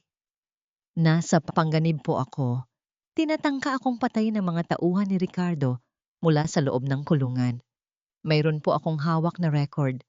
Record ng pag-uusap nina Sir Ricardo at Tio Dante. Pinagtulungan po kayo ng asawa niyo at ng tito niyo simulat sa pool. Naramdaman ko ang biglang paglamig ng aking sikmura. Ang trader na si Ricardo at ang sakim na si Dante ay matagal na palang magkakampi. Ang lahat ng hirap ko, ang lahat ng sakripisyo ko ay bahagi lamang ng isang malaking laro na sila ang gumawa. Nasaan ka, Inez? Tanong ko. Ang aking boses ay halos pabulong na lamang. Nagtatago po ako sa lumang bodega malapit sa pier. Parating na po sila. Please, tulungan niyo po ako. Ang tawag ay biglang naputol. Kasunod ng isang malakas na tunog ng pagkabasag ng kung ano. Napatingin ako kay Dante na nasa ibaba. Nakangiti pa rin siya, tila alam na ang nangyayari. Sa sandaling iyon, naramdaman ko ang isang matinding hapdi sa aking puso. Hindi lamang pala asawa ang nawala sa akin, kundi pati ang tiwalang ibinigay ko sa sarili kong dugo. Gabriel, kailangan nating puntahan si Wines. Wika ko habang mabilis na bumababa ng hagdan. Baliw ka na ba, Maricel? Bitag yan. Gusto ka nilang palabasin ng bahay. Pigil ni Gabriel sa akin. Kahit bitag yan, Gabriel, kailangan kong malaman ang totoo. Si Yoines lang ang tanging saksi na makakapagdiin sa kanilang dalawa. Kung mamatay siya, mamatay din ang pagkakataon nating malinis ang pangalan ni Papa. Lumabas ako ng pinto. Hinarap ang mga tauhan ni Dante na nakaharang sa aming daan. Hindi ako natakot. Ang bawat sakripisyo ko sa loob ng 20 taon ay nagbigay sa akin ng isang balat na kasing tigas ng bakal. Dante, kung gusto mo ang lupang ito, kailangang dumaan ka muna sa bangkay ko. Pero tandaan mo, ang ebidensyang hawak ni Iwayi Ines ay sapat na para mabulok ka kasama ni Ricardo. Wika ko bago kami mabilis na sumakay sa sasakyan ni Gabriel at humarurot palayo. Habang nagmamaneho si Gabriel sa madilim na kalsada patungo sa pier, isang tanong ang paulit-ulit na bumabalot sa aking isipan. Bakit ngayon lang nagpapakita si Venus? At totoo nga bang gusto niya akong tulungan? O isa lamang itong huling kabanata ng kanilang pagtataksil para tuluyan akong iligpit? Ang bawat ilaw ng poste na aming nadadaanan ay tila isang mabilis na paglipas ng aking buhay. Sa dulo ng kalsadang ito, maaaring naroon ang aking kaligtasan o ang aking huling hantungan. Ang bawat kalawang sa bodegang ito ay tila mga bakas ng bulok na sistema na binuo ni na Ricardo at Dante at na ngayon, narito ako sa gitna ng panganib upang tuluyang itong wasakin. Madilim at malamig sa loob ng lumang bodega sa pier. Ang amoy ng ngalat ng dagat ay humahalubilo sa amoy ng kalawang at nabubulok na kahoy. Tanging ang liwanag ng buwan na dumadaan sa mga butas ng bubong ang nagsisilbing gabay namin ni Gabriel habang dahan-dahan kaming naglalakad sa gitna ng matataas na tumpok ng mga sako at sirang makinarya. Bawat yabag namin ay tila lumilikha ng alingawngaw na nagpapabilis sa tibok ng aking puso. Inez, nariyan ka ba? Mahina kong tawag. Ang boses ko ay bahagyang nanginig nang marinig ko ang isang mahinang kaluskos sa likod ng malalaking kahon. Madam, Madam Maricel. Isang nangihinang boses ang tumugon. Nakita namin si Inez na nakasandal sa isang maduming pader. Ang kanyang muka ay puno ng luha at ang kanyang pulang bestido ay punit-punit na. Wala na ang mapang-uyam na ngiti ng babaeng umagaw sa aking asawa. Ang tanging natira ay isang takot na kaluluwang tila pinabayaan na ng mundo. Nang makita niya ako, sinubukan niyang tumayo ngunit muli siyang napaupo dahil sa panginginig ng kanyang mga binti. Madam, patawarin niyo po ako. Akala ko po ay mahal ako ni Ricardo. Akala ko po ay bibigyan niya ako ng magandang buhay. Hikbi ni Inez habang hawak-hawak ang kanyang cellphone na tila ba ito ang kanyang huling pag-asa. Ginamit lang po niya ako. Pinangakuan niya ako ng kasal para makuha ang tiwala ko at utusan akong manmanan kayo. Pero narinig ko po sila ni Dante. Pinag-uusapan nila na pagkatapos nilang makuha ang mga titulo sa Bacolod, itatapon din nila ako at isisisi sa akin ang lahat ng mga pekeng dokumento sa kumpanya. Lumapit ako sa kanya. Sa kabila ng lahat ng sakit na idinulot niya, naramdaman ko ang isang matinding awa. Si Inez ay biktima rin ng sarili niyang ambisyon at ng kasakiman ng dalawang lalaking walang puso. Inabot ko ang aking kamay at hinawakan ang kanyang balikat. Nasaan ang ebidensya, Inez? Inabot niya sa akin ang kanyang cellphone. Nariyan po ang recording ng usapan nila kagabi. Inamin po ni Ricardo na matagal na silang magkakuntsaba ni Dante para ubusin ang yaman ng mga Villarreal. Pati ang trust fund, plinano po nila yon para magkaroon sila ng panakot sa inyo sakaling lumaban kayo. Kinuha ni Gabriel ang telepono at mabilis na tiningnan ang mga file. Nandito nga Maricel, sapat na ito para mapalaya ka sa anumang bintang at mabulok silang dalawa sa kulungan. Ngunit bago pa man kami makahakbang palabas, isang matalim na tunog ng pagkasa ng bakal ang bumasag sa katahimikan. Ang pinto ng bodega ay marahas na bumukas na nagpadala ng isang malakas na tunog na yumanig sa buong paligid. Sa ang liwanag ng mga flashlight, nakatayo si Tio Dante kasama ang kanyang mga tauhan na nakapalibot sa amin. Akala niyo ba ay ganoon lang kadaling kunin ang alas laban sa akin? Ang malamig na tinig ni Dante ay tila kamatayan na bumabalot sa amin. Inez, napakawalang kwenta mo. Akala ko ay mas matalino ka kaysa sa asawang pinalitan mo. Dante, tapos na ang laro niyo. Wika ko habang hinaharangan si Inez sa aking likuran. Hawak na namin ang katotohanan. Kahit patayin mo pa kami rito, hindi na mabubura ang ginawa niyo ni Ricardo. Katotohanan? Ang katotohanan ay isinusulat ng mga nagwawagi, Maricel. At sa gabing ito, walang lalabas sa bodegang ito na may dalang kahit anong record. Gisi ni Dante, habang dahan-dahang itinatapat ang kanyang baston sa aming direksyon, na tila ba ito ay isang espada ng isang hatol. Naramdaman ko ang paghigpit ng hawak ni Gabriel sa aking kamay. Alam kong delikado ang aming sitwasyon. Walang ibang tao sa paligid, at ang dagat sa likuran namin ay tila naghihintay na lamang na lamunin ang anumang bakas ng aming pagkatao. Ngunit sa halip na matakot, naramdaman ko ang isang kakaibang lakas. Ito ang karma na matagal ko nang hinihintay. Ricardo! Sigaw ko sa kadiliman dahil alam kong naroon din siya, nagtatago sa anino ni Dante. Lumabas ka riyan! Huwag kang magtago sa likod ng tito ko. Harapin mo ang asawang tinawag mong basahan. Isang figura ang lumitaw mula sa likod ni Dante. Si Ricardo. Ngunit hindi na siya ang hambog na lalaking nakita ko sa party. Ang kanyang mga mata ay nanunuyo. Ang kanyang muka ay puno ng pagsisisi na tila ba huli na ang lahat. Maricel, ibigay mo na sa amin ang phone. Ayaw kitang saktan. Ang boses ni Ricardo ay nanginginig. Isang tinig ng isang taong tuluyan nang nawalan ng sariling pagpapasya. Huli na, Ricardo. Hindi mo na ako kailanman masasaktan. Dahil ang babaeng minahal mo at sinira mo ay matagal na ring pumanaw. Ang kaharap mo ngayon ay ang babaeng sisira sa huling piraso ng iyong kasinungalingan. Matigas kong sagot. Biglang nagkaroon ng kaguluhan nang tangkaing agawin ng mga tauhan ni Dante ang cellphone mula kay Gabriel. Sa gitna ng tulakan at sigawan, narinig namin ang malakas na hiyaw ng mga sirena ng pulis na tila ba sumasabay sa hampas ng mga alon sa pier. Gabriel, tumakbo ka na. Dalhin mo ang ebidensya sa mga awtoridad. Hiyaw ko habang pilit kong hinaharangan ang isang lalaking susunggaban si Gabriel. Hindi kita iwan dito, Maricel, sagot ni Gabriel. Ngunit bago pa siya makakilos, isang malakas na tunog ng pagkakalabog ng mga bakal ang narinig nang bumagsak ang isa sa mga nakatumpok na kagamitan sa pagitan namin. Nahiwalay ako sa kanila. Nakita ko si Dante na papalapit sa akin. Ang kanyang muka ay puno ng galit na tila isang demonyong gustong maningil.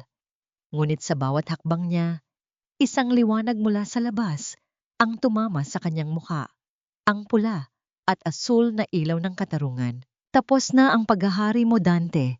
Bulong ko habang nararamdaman ang malamig na sahig sa aking mga palad. Ngunit bago pa man makalapit ang mga pulis, isang huling desperadong hakbang ang ginawa ni Ricardo. Tumakbo siya patungo sa akin, hindi para saktan ako, kundi para harangan ang kanyang sariling tito. Isang matunog na pagbagsak ng dalawang katawan sa gitna ng kadiliman, ang huling narinig ko, bago ang lahat ay maging isang malaking kaguluhan ng puting liwanag at sigawan. Sa huling pagkakataon, tiningnan ko ang lalaking binuo ko at ang lalaking sumira sa akin. Ngayon, kapwa sila nakaluhod sa harap ng katotohanang pilit nilang ikinubli. Ang pulang ilaw ng mga sasakyan ng pulis ay tila mga nag-aapoy na mata sa gitna ng madilim na pier. Ang katahimikan ng gabi ay binasag ng mga utos ng mga awtoridad at ang kalansing ng bakal na pumuposas sa mga kamay ni Dante. Nakita ko ang aking tito, ang lalaking akala ko ay haligi ng aming pamilya, na kinakaladkad palayo. Ang kanyang muka ay hindi nakakikitaan ng kapangyarihan. Ang tanging natira ay ang hitsura ng isang matandang talunan na nilamon ng sariling kasakiman. Maricel, hindi pa ito tapos. Magbabayad ka sa ginawa mo sa akin. Ang huling sigaw ni Dante bago siya isakay sa loob ng mobile. Ngunit ang kanyang mga banta ay tila mga tuyong dahon na lamang na tinatangay ng hangin sa dagat. Lumingon ako sa kabilang bahagi ng bodega. Doon, nakita ko si Ricardo. Nakaupo siya sa sahig, nakasandal sa isang sirang crate habang ginagamot ng mga paramedic ang sugat sa kanyang balikat na nakuha niya ng harangan niya si Dante para sa akin. Ang kanyang mga mata ay nakapako sa sahig. Tila ba hindi niya kayang salubungin ang aking tingin. Dahan-dahan akong lumapit sa kanya. Ang bawat hakbang ko sa maduming sahig ay tila pagbabalik tanaw sa 20 taon naming pagsasama. Ang bawat sakripisyo, ang bawat puyat, ang bawat luhang itinago ko sa ilalim ng ngiti. Lahat ay narito sa sandaling ito. Maricel, ang mahinang tawag niya nang mapansin ang aking anino. I'm sorry, alam kong walang halaga ang salitang ito ngayon. Pero nung nakita ko si Dante na susugod sa'yo, doon ko lang na-realize na kahit anong yaman ang makuha ko, wala nang saysay ang lahat kung mawawala ka. Tumingin ako sa kanya ng matagal. Wala na ang galit na dati ay sumasakal sa aking dibdib. Ang tanging nararamdaman ko na lang ay isang malalim at malamig na awa. Ricardo, huli na para sa mga salitang yan. Ang sugat na ginawa mo sa akin ay hindi kayang gamutin ng isang sandali ng kabayanihan. Ipinagpalit mo ang dangal natin para sa mga abong ngayon ay tinatangay na ng hangin. Maricel, please, give me one more chance. Magbabago ako. Magsisimula tayo ulit sa Bacolod. Iiwan ko ang lahat dito sa Manila. Ang pakiusap niya, ang boses ay puno ng desperation at mga luhang hindi na kayang itago. Umiling ako ng dahan-dahan. Ang Maricel na kilala mo, ang babaeng laging naghihintay sa'yo sa kusina, ang babaeng laging naglilinis ng mga dumi mo. Wala na siya, Ricardo. Namatay na siya noong gabing narinig ko ang plano niyo ni Wyness. Ang kaharap mo ngayon ay ang babaeng sa wakas ay natutunang mahalin ang sarili niya nang higit sa pagmamahal niya sa'yo. Inalis ko ang aking wedding ring mula sa aking daliri. Ang gintong singsing na ito ay naging simbolo ng aking pagkakakulong sa loob ng maraming taon. Inilapag ko ito sa kanyang palad, malamig at walang buhay. Ibigay mo na lang yan sa mga abogado mo. Baka makatulong yan sa pambayad sa mga kasong kakaharapin mo. Malaya ka na, Ricardo. At sa wakas, malaya na rin ako. Tumalikod ako at hindi na lumingon muli. Narinig ko ang kanyang mahinang hikbi sa likuran ko, ngunit hindi na nito nakuha ang aking atensyon. Lumakad ako patungo kay Gabriel na naghihintay sa tabi ng sasakyan. Sa tabi niya, nakita ko rin si Wyness na kasalukuyang kinakausap ng mga pulis. Saglit kaming nagkatinginan. Wala nang puot sa aking mga mata. Tanging ang pag-asa na sana ay matutunan din niya ang leksyong itinuro sa akin ng tadhana. Tapos na ang lahat, Maricel. Ang katotohanan ay lumabas na. Wika ni Gabriel habang binubuksan ang pinto para sa akin. Oo, Gabriel, tapos na ang gabi. Sagot ko habang nakatingin sa abot-tanaw kung saan nagsisimula nang sumilay ang unang liwanag ng bukang liwayway. Ang dilim ng pier ay unti-unting napapalitan ng kulay rosas at kahel na langit. Habang umaandar ang sasakyan palayo sa bodegang iyon, naramdaman ko ang pagdaloy ng isang mainit na luha sa aking pisinggi. Hindi luha ng pighati, kundi luha ng pasasalamat. Pasasalamat dahil sa gitna ng pagkawasak ng aking mundo, natagpuan ko ang tunay na ako. Ang kumpanya ni Ricardo ay tuluyan ng gumuho. Ang yaman ng mga Villarreal ay nabawi na mula sa mga kamay ng mga trader at ang bawat utang na loob na ipinanakot sa akin ay wala ng saysay. Ngunit ang pinakamahalagang nakuha ko sa gabing ito ay hindi ang pera o ang lupa, kundi ang aking katahimikan. Gabriel, tumuloy na tayo sa airport. Wika ko ng may ngiti. Gusto ko nang makita ang pagsikat ng araw sa gitna ng aking mga taniman sa Bacolod. Ang bawat kilometrong nadadaanan namin palayo sa pier ay tila isang bagong pahina ng aking buhay. Sa dulo ng mahabang kalsadang ito, hindi na ako ang asawang basahan. Ako na si Maricel Villarreal, isang babaeng bumangon mula sa mga abo. Mas matatag, mas matalino, at higit sa lahat, malaya. Hindi ko akalaing ang amoy ng basang lupa pagkatapos ng ulan ay mas matamis pa sa kahit anong pabangong binili ni Ricardo para sa akin. Nakatayo ako sa balkon nahe ng aming lumang mansyon sa Bacolod. Pinagmamasdan ang dahan-dahang pagsikat ng araw sa gitna ng malalawak na taniman ng tubo. Ang bawat dahon na hinahampas ng hangin ay tila kumakaway sa akin, nagbibigay ng pagkilala sa babaeng sa wakas ay bumalik na sa kanyang tunay na tahanan. Wala na ang masikip na dibdib, wala na ang bawat buntong hiningang puno ng bigat.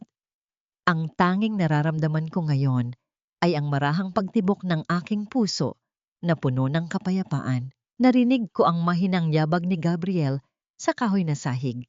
Hindi siya nagmamadali. Ang bawat hakbang niya ay tila paggalang sa katahimikan ng aking umaga. Inilapag niya ang isang tasa ng mainit na kape sa maliit na mesa sa aking tabi. Ang usok mula sa kape ay sumasabay sa malamig na simoy ng hangin. Maricel, dumating na ang balita mula sa Maynila. Opisyal na ang desisyon ng korte, ang mahinahong wika ni Gabriel. Si Dante ay nahatulan ng habambuhay na pagkabilanggo dahil sa mga ilegal na transaksyon at pandaraya. At si Ricardo, dahil sa kanyang pakikipagsabwatan, nahaharap siya sa 10 taon sa loob ng rehas. Ang lahat ng ari-ariang kinuha nila sa pamilya mo ay formal nang naibalik sa pangalan mo. Huminga ako ng malalim at uminom ng kape. Ang pait nito ay tila isang paalala ng nakaraan, ngunit ang tamis na naiiwan sa dila ay ang simbolo ng aking kasalukuyan. Sa loob-loob ko, wala na akong naramdamang galit. Ang balitang dati ay inaasam ko bilang ganti, ay tila naging isang simpleng impormasyon na lamang. Salamat, Gabriel. Salamat sa lahat ng tulong mo para linisin ang pangalan ni Papa. Sagot ko habang nakatingin sa malayo. Ano ang plano mo ngayon? Maraming nagtatanong kung kailan ka babalik sa Maynila para pamunuan ang kumpanya. Tanong ni Gabriel. Ang kanyang mga mata ay kababakasan ng isang hindi masabing kaba. Napangiti ako ng bahagya. Lumingon ako sa kanya at hinawakan ang kanyang kamay. Isang simpleng hawak na puno ng pasasalamat at tiwala. Naramdaman ko ang init ng kanyang palad. Isang init na hindi kailanman nagparamdam sa akin na ako ay isang gamit lamang. Hindi na ako babalik sa Maynila para sa kumpanyang yon, Gabriel. Ipinasa ko na ang lahat ng shares ko sa isang cooperative ng mga manggagawa. Gusto kong ang bawat taong pinagsamantalahan ni Ricardo ay makinabang sa bunga ng kanilang sariling pawis. Dito na ako sa Bacolod. Dito ko itatayo ang Luwalhati Foundation, isang kanlungan para sa mga kababaihang nakaranas ng pang-aabuso at pagtataksil. Nakita ko ang pagliwanag ng mukha ni Gabriel. Isang malalim na buntong hininga ng ginhawa ang kumawala sa kanya. Mabuti naman. Akala ko ay mawawala ka na naman sa amin. Hindi na ako lalayo, Gabriel, dahil dito ko lang nahanap ang tunay na halaga ng aking pangalan. Ang reyna ng mga abo ay wala na.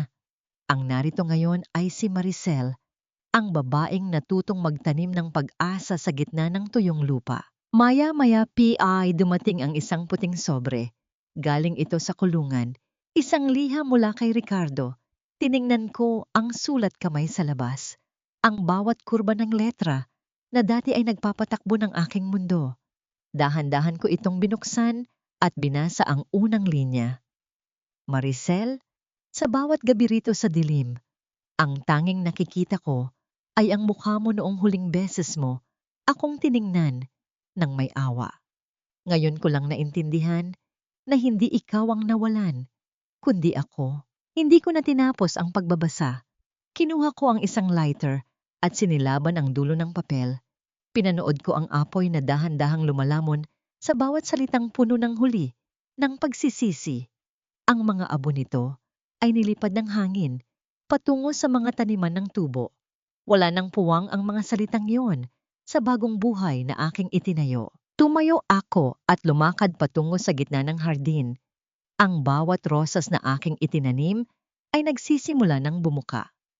Ang sikat ng araw ay itila isang mainit na yakap na nagpapatunay na ang bawat sugat ay may panahon ng paghilom. Tumingin ako sa langit at bumulong sa hangin. Papa, malinis na ang lahat, malaya na tayo. Habang naglalakad ako kasama ni Gabriel sa ilalim ng mga puno, naramdaman ko ang isang kakaibang lakas. Ang paglalakbay ko mula sa pagiging asawang basahan hanggang sa pagiging babaeng may sariling paninindigan ay hindi naging madali. Ngunit sa bawat hapdi at bawat luha, doon ko natuklasan na ang tunay na kapangyarihan ng isang babae ay hindi nasusukat sa kung gaano siya kahusay magsilbi, kundi sa kung paano niya kayang protektahan ang kanyang sariling dangal. Sa dulo ng daan, Nakita ko ang mga bata sa aming komunidad na masayang naglalaro. Ang kanilang mga tawa ay tila isang himig ng tagumpay. Sa pagkakataong ito, hindi na ako ang babaeng nagtatago sa anino. Ako na ang liwanag na gagabay sa iba pang mga pusong naghahanap ng kanilang sariling kalayaan. Ito na ang aking wakas at ito na rin ang aking pinakamagandang simula. 2 taon na ang lumipas, ngunit tila kahapon lamang nang lisanin ko ang ingay at usok ng Maynila upang yakapin ang katahimikan ng Bacolod.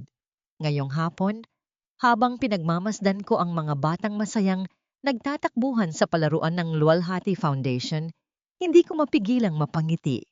Ang gusaling ito, na dati ay isang abandonadong bodega ng askal, ay isa na ngayong simbolo ng pag-asa para sa maraming kababaihang tulad ko na minsan nang nawalan ng tinig. Lumapit sa akin si Gabriel, dala ang isang baso ng sariwang juice.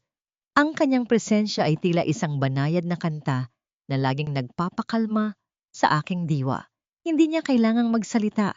Sa bawat tingin niya ay nararamdaman ko ang respeto at paghangang hindi ko kailanman nakuha mula sa aking nakaraan. Maricel, may dumating na sulat mula sa probinsya ng biktima ni Wines. Nagpapasalamat sila dahil sa tulong na ipinadala mo para sa pag-aaral ng kanyang mga kapatid. Ang mahinahong balita ni Gabriel. Tumango ako ng dahan-dahan. Nabalitaan ko na si Inez ay nagtatrabaho na ngayon sa isang maliit na patahian sa malayo. Pinili niyang mamuhay ng tahimik at malayo sa lason ng ambisyon. Wala na akong poot sa kanya. Napagtanto ko na ang pagpapatawad ay hindi nangangahulugang kailangang kalimutan ang nangyari, kundi ang pagpili na huwag nang hayaang masaktan ka pa ng nakaraan. Ipinatawad ko na siya, hindi dahil nararapat siya rito, kundi dahil nararapat ang puso ko sa kapayapaan. Tungkol naman kay Ricardo, narinig ko na nananatili siyang mag-isa sa loob ng rehas. Ang bawat luhong ipinagmalaki niya ay tuluyan ng naglaho, at tanging ang mga alaala ng kanyang mga pagkakamali ang kanyang kasama. Hindi ko na siya tinitingnan bilang kaaway. Siya na lamang ay isang bahagi ng aking nakaraan na nagsilbing aral upang mas lalo kong makilala ang aking sarili. Sa bawat haplos ng hangin sa aking mukha, nararamdaman ko ang kapayapaang matagal kong hinanap. Ang katahimikan ng aking buhay ngayon ay hindi dahil sa kawalan ng ingay, kundi dahil sa kawalan ng gulo sa aking kalooban. Natagpuan ko na ang aking kabilugan, isang babaeng hindi na nangangailangan ng validation ng isang lalaki para maramdamang siya ay mahalaga. Ang aral na nais kong iwan sa lahat ng nakikinig ay simple lamang. Huwag nating hayaang tukuyin ng ibang tao ang ating halaga. Ang bawat isa sa atin ay may sariling ningning na hindi kayang patayin ng kahit anong bagyo o takpan ng kahit anong abo. Ang pag-ibig ay hindi dapat maging isang tanikala na sumasakal, kundi isang pakpak na nagpapalipad sa atin patungo sa ating pinakamagandang bersyon. Ito ang aking kwento. Isang paglalakbay mula sa pagiging asawang basahan hanggang sa pagiging reyna ng sarili kong kapalaran. Ang bawat sugat ay naging medalya ng aking katapangan, at ang bawat luha ay naging tubig na nagdidilig sa aking bagong simula. Tumingin ako sa abot-tanaw kung saan ang araw ay dahan-dahang lumulubog, nagbibigay ng kulay ginto sa buong paligid. Hinawakan ni Gabriel ang aking kamay, at sa pagkakataong ito, hindi ko na hinayaan ang takot na bumalot sa akin. Handa na ako sa bukas, handa na akong magmahal muli, ngunit sa paraang mas malusog at may pagpapahalaga sa sarili. Sapagkat sa dulo ng lahat, ang pinakamahalagang relasyong dapat nating ingatan ay ang relasyon natin sa ating sarili. At doon, sa gitna ng mga taniman ng tubo at sa ilalim ng malawak na langit ng Bacolod, sa wakas ay nahanap ko na ang aking luwalhati.